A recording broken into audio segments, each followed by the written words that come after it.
What is going on, guys? It is Fluxified here and welcome back to another video. Today we're diving into the latest Rust console news of the week, and let me tell you, this week has been a crazy one. Honestly, I think it could be one of the most exciting weeks we've had, possibly of all time for Rust console. So without further ado, let's get into it. So usually in these type of videos we go through a quick run through of everything that's been announced in the week, and there's been a few things. We've had confirmation of new server providers, we've had official confirmation of stat tracking in the game, and we've had a very interesting teaser, teasing something for June the 26th, 2025. And I think we all know what they are teasing here. I don't think this is gameplay. I don't think this is a trailer. I am pretty sure they are teasing the official release of the next-gen version for Rust console. And I know what you're thinking, hey Fluxified, why wouldn't it just be a trailer? Why wouldn't it just be gameplay? Well, let me tell you, we've actually had 30 minutes of new next-gen gameplay posted online on YouTube by one of the most popular Rust console YouTubers, OBIE. And with that out there right now, I don't think it's going to be just simply a new gameplay trailer or anything like that.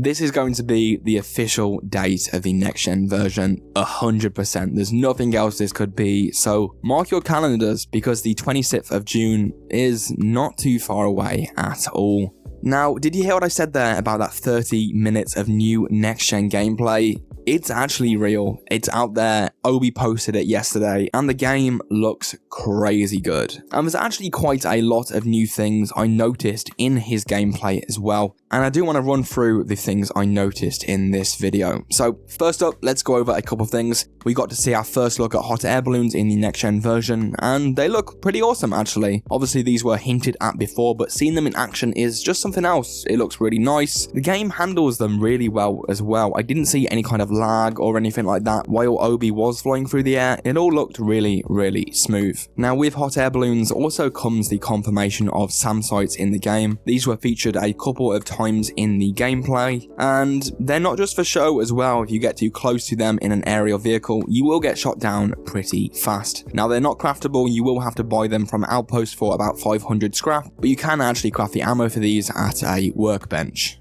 Next up, we got our first look at upgrade animations. So basically when you upgrade a wall or foundation from, let's say, twig to wood or wood to stone, there's now a pretty sleek animation instead of the instant texture change that we had before. This is something that's been in the PC version for a while, so it's nice to finally have it on console, and it just makes upgrading feel that bit more satisfying. Another massive feature that was confirmed, we are actually getting graphics modes in the next-gen version. So far we have performance, balanced, and quality modes.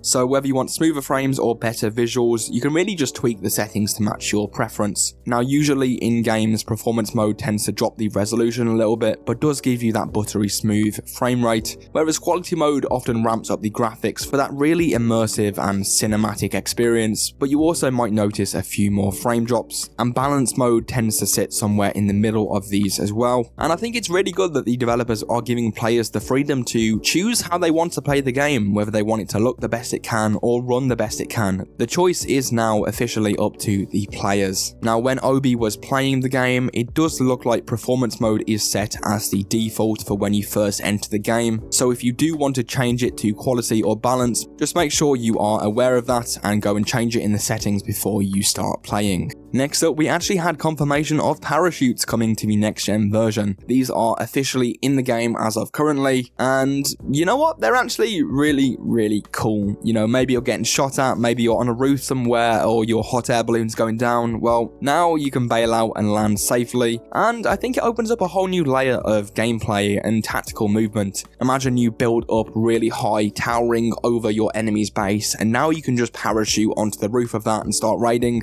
And if you combine that with the new aerial vehicles that we're getting, the sky really is the limit. Next up, we did see some quality of life changes. For example, wooden barricades are now double in size just like the PC version, and they can be placed in and around monuments as well. This is honestly a pretty good change for PvP. Obviously before you couldn't build anything near monuments, there was always that monument radius, but now we can finally place barricades, so if you do get in any gunfights near monuments and there's no cover around, you can now place barricades. We also got confirmation of the homing missile launcher coming to the game. This works pretty much as you would expect. Aim it at an aerial vehicle, lock on, and boom, say goodbye to that vehicle. It's going to be great at countering people in air vehicles, and I think with the confirmation of hot air balloons, it will be nice to have a valid counter to that. And speaking of aerial vehicles, in perhaps the craziest news we've ever had for Rust console, we finally have HELIS. And I can't believe I'm saying this, but the Airwolf vendor is now in the bandit camp. And for those of you who don't know, the Airwolf vendor is a vendor where you can buy aerial vehicles in the PC version, and we now have that in the next-gen version. In the gameplay, Obi goes here, visits the vendor and buys a scrap helicopter, and then proceeds to start flying it across the map towards cargo. And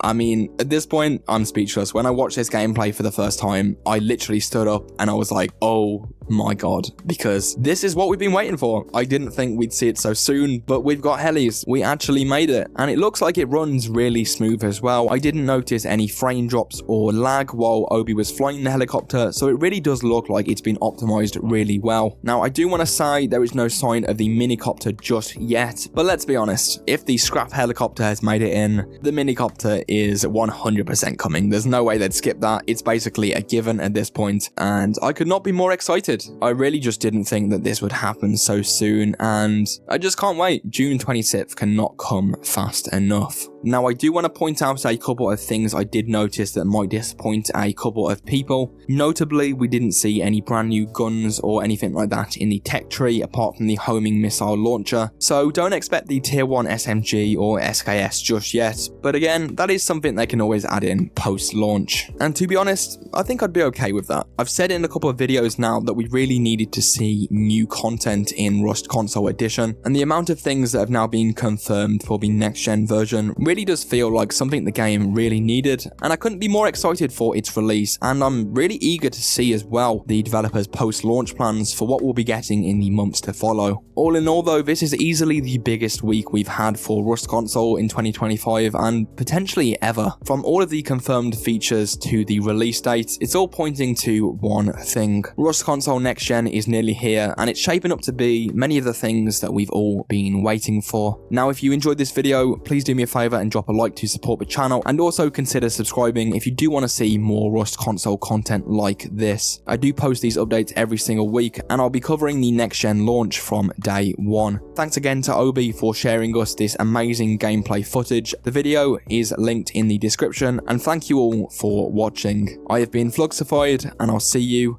on the beach.